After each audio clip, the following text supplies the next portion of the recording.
Sometimes kadang-kadang kalau kita berada di sebuah bisnis di mana ada kompetitornya, that's a good sign. Ya berarti kan ada peluang di situ. Kalau sepi nggak ada kompetitor berarti itu yang diragukan sebenarnya. Ini bener nggak? Iya ada nggak? Tapi kan when there's competitions berarti ya ada marketnya di situ, ya kan? Ya jadi ya tapi ya kita harus tetap membuka pikiran. Buat saya sih selalu saya bilang nih ini 3 rumus yang selalu saya bagikan. Caranya berarti ya CEO. Tapi CEO-nya itu yang pertama adalah clarity.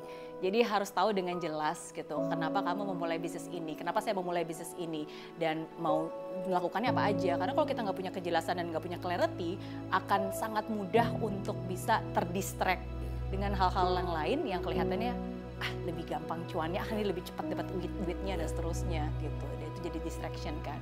Terus yang kedua, ini berarti kan E-nya itu buat saya adalah endurance. Ya jadi endurance. Tangguh, harus siap ya, karena kan memulai bisnis pasti kan harus ada stamina juga gitu, bukan cuma speed tapi kan harus ada stamina. Ya again, strength aja nggak cukup, itu kuat aja nggak cukup, harus tahan lama gitu kan, harus endurance gitu. Dan yang ketiga O, nah O-nya ini buat saya adalah open mind. Jadi menurut saya, again, sometimes kadang-kadang kita juga harus bisa membuka pikiran kita. Seringkali kita juga belajar dari kompetitor kita belajar dari orang-orang sekitar kita, bahkan belajar dari industri lain pun gitu. Sometimes kadang-kadang cara kita mungkin bukan yang paling tepat, bukan yang paling benar. Karena kan ini masih generasi Gen X ya, pola pikirnya berbeda. Dan seringkali tuh ketakutan terbesar saya adalah, yaitu you don't know what you don't know.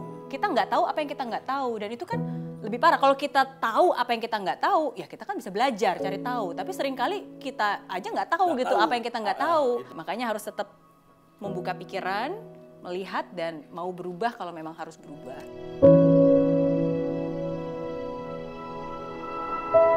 Satu hal sih yang saya selalu bilang, khususnya buat anak-anak muda zaman sekarang ya, karena kan banyak anak muda zaman sekarang tuh kalau saya bilang mimpi mereka tuh besar-besar, bahkan jauh lebih besar daripada kita. Sometimes mereka lebih ambitious, which is good, bagus, itu satu hal yang saya salut.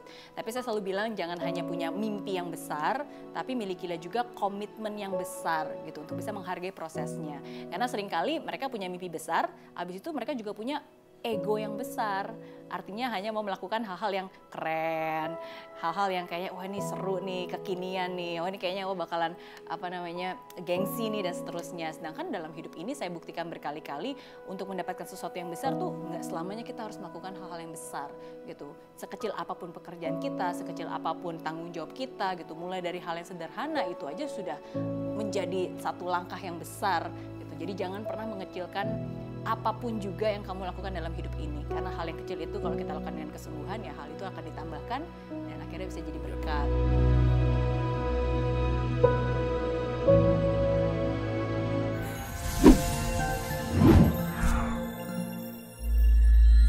Di aplikasi Mary Riana tersedia lengkap video-video YouTube terbaru saya, artikel yang up to date, quotes inspirasi, koleksi merchandise, workshop dan seminar yang bisa kamu dapatkan free dan download sekarang juga gratis.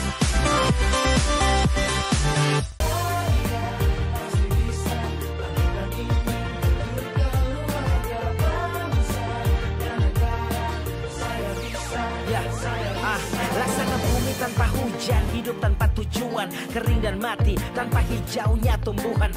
Demikian kalau mimpi tak kunjung terjadi.